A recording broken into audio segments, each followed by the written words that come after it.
Assalamualaikum warahmatullahi wabarakatuh. Hai semua. Kalian semua pasti pernah merasa bosan kan?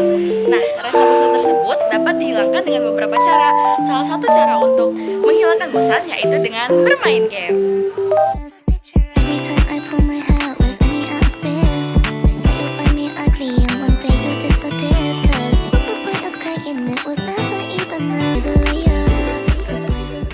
Jalan-jalan ke Jakarta. Jangan lupa berkunjung ke kota tua. Salam sapa semuanya. Semoga hari ini selalu bahagia ya. Halo, perkenalkan nama saya Buna Yasian dari absen 8 kelas 11-7. Video ini dibuat sebagai pemenuhan tugas pendidikan agama Islam tentang berpikir kritis. Tema yang saya ambil yaitu tentang game. Siapa sih yang gak pernah dengar tentang game? Game adalah sebuah permainan yang bertujuan untuk menghibur. Game biasanya dimainkan oleh anak-anak hingga orang dewasa. Yang penting untuk meningkatkan konsentrasi dan juga memecahkan masalah karena pada game terdapat berbagai konflik yang menuntut pemain untuk menyelesaikannya dengan cepat dan tepat. Untuk lebih jelasnya, yuk kita bahas. Video game pertama di dunia adalah Tennis for Two yang diciptakan oleh seorang fisikawan Amerika bernama William Higginbotham pada tahun 1958. Video game tersebut diciptakan khusus untuk hari pengunjung tahunan di Brookhaven National Laboratory di Upton, New York. Tennis for Two kemudian menarik minat pengunjung yang saat itu hadir, bahkan video game tersebut sampai mendapatkan dukungan publik. Akibat kesuksesan Tennis for Two, membuat sebagian programmer merasa terbantu dalam pelajaran tentang komputer karena mereka merasa dapat belajar dari pembuatan game sambil memainkan gamenya. Video game mulai dapat dinikmati oleh masyarakat umum sekitar tahun 1966 berkat seorang insinyur bernama Ralph Baer. Setelah melakukan beberapa tahun uji coba, beliau dan rekan-rekannya mengembangkan video game multiprogram pertama yang dijuluki Brown Box. Penemuan tersebut membuat ia kemudian dikenal oleh dunia sebagai bapak video game. Sebagian besar orang menganggap game hanya berdampak negatif kepada pemainnya saja karena dapat membuat lupa waktu dan dampak-dampak negatif lainnya.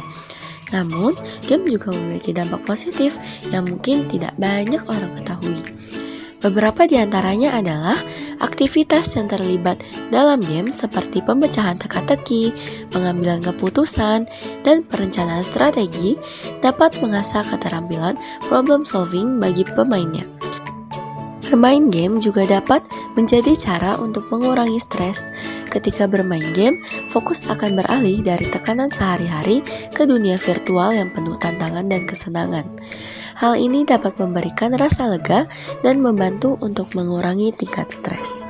Namun, penting untuk membedakan antara dunia virtual game dan dunia nyata dalam kehidupan sehari-hari.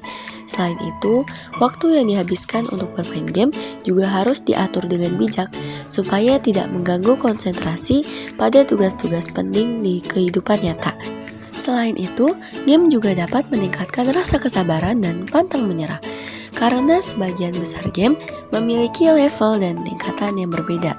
Permasalahan yang terdapat di dalam game harus dirancang semenarik mungkin sehingga memiliki tantangan yang dapat membuat pemain menjadi penasaran untuk menyelesaikan permasalahan yang ada di dalam game tersebut. Semakin tinggi levelnya, semakin tinggi juga tingkat kesulitannya. Sama halnya seperti manusia. Kehidupan manusia merupakan perjalanan panjang, melelahkan, penuh lika-liku, dan melalui tahapan demi tahapan. Berawal dari alam arwah, alam rahim, alam dunia, alam barzakh, sampai pada alam akhirat yang berujung pada tempat persinggahan terakhir bagi manusia, yaitu surga atau neraka.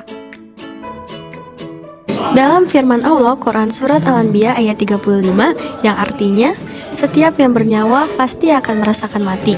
Kami akan menguji kamu dengan keburukan dan kebaikan sebagai cobaan, dan kamu akan dikembalikan hanya kepada kami.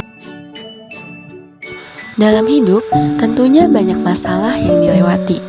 Diperlukan usaha dan tekad yang kuat untuk berjuang ke tahap selanjutnya.